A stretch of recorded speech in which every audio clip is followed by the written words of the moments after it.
Hey everyone, welcome to another boring analytics tutorial. Have you ever felt overwhelmed trying to organize large amounts of data in Excel? Whether you're just starting out or looking to refine your skills, today I'll guide you through everything you need to know about sorting and filtering in Excel, from the basics to advanced techniques. By the end of this video, you'll be able to effortlessly manage and analyze your data like a pro. Let's get started. Alright, here's our basic data table to start with. We have a list of employees, their departments, and salaries, and we'll begin with the most basic sorting functions, sorting your data alphabetically or numerically. We can sort by name, department, or salary. Let's start by sorting the salary column from lowest to highest. First, click on any cell in the salary column. Go to the Data tab and select Sort A to Z for ascending, or Sort Z to A for descending order.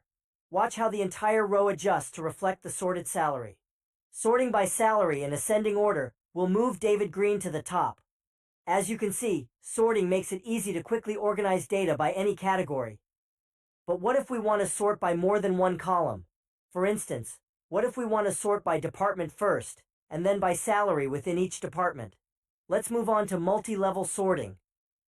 Multi-level sorting allows you to organize your data based on multiple criteria. Here's how we can sort first by department, and then by salary within each department. Select any cell in the table. Go to the Data tab and click on Sort. In the Sort dialog box, choose Department for the first level of sorting. We want A to Z order. Click Add Level, and select Salary for the second level. We want smallest to largest. Employees will first be grouped by department, and then within each department, sorted by salary. This makes it much easier to compare salaries across departments or identify trends. If you need to, you can add even more sorting levels for deeper organization. Pay attention on My Data Has Headers checkbox. Depending on your data, you should check or uncheck the field to have the desired result. Next, let's talk about filtering. Filtering allows you to display only the data you need, hiding the rest. This is especially useful when you're dealing with large data sets. Let's filter to show only employees from the HR department. Select some cell in the table, then go to the Data tab and click on Filter. Little drop-down arrows will appear next to each column header. Click the arrow next to Department and uncheck everything except HR. Now, only employees from HR department are shown.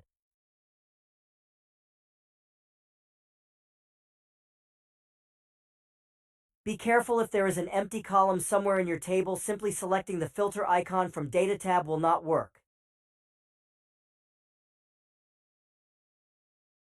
As you can see, if I add one more column here and make new filter with the selected cell somewhere in column C, only columns C, D, and E are under filter, leaving column employee ID unfiltered and not affected by filters we could perform.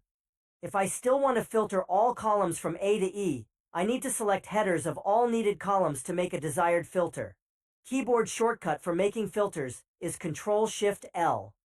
Now let's dive into some advanced filtering options. Excel's filter function can do more than just show or hide specific rows. You can set custom filters and even filter by color. Example. Let's say we want to filter for employees with salaries greater than $60,000. Click the filter arrow in the salary column. Select Number Filters, Greater Than.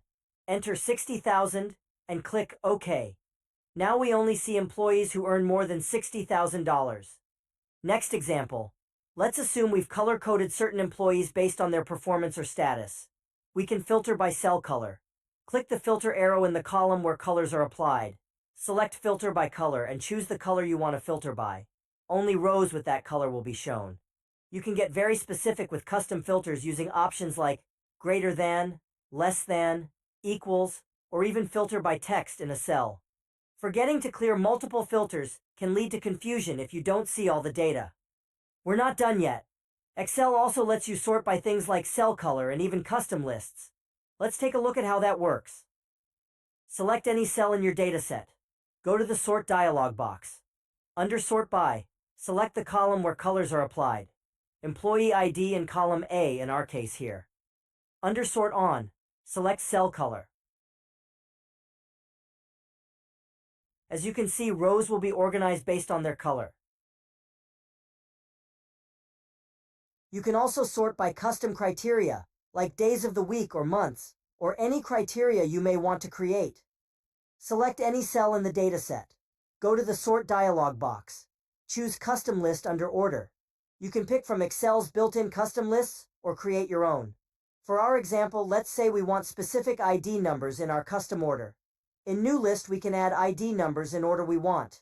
For example, type 1011, 1007, 1003, and hit Enter. As you can see, order of IDs is exactly like we defined in our list. This is super useful when working with examples where alphabetical sorting wouldn't make sense. If your custom lists don't align with your data, you might accidentally disorder your dataset, so double-check the list you're sorting by. With these sorting and filtering tools, you can manage and analyze even the largest datasets with ease. Sorting and filtering are powerful ways to make your data work for you. If you enjoyed this tutorial, don't forget to like the video and subscribe for more Excel tips and tricks. We will be also giving some free stuff soon for our first subscribers. Let me know in the comments what other Excel features you'd like to see covered.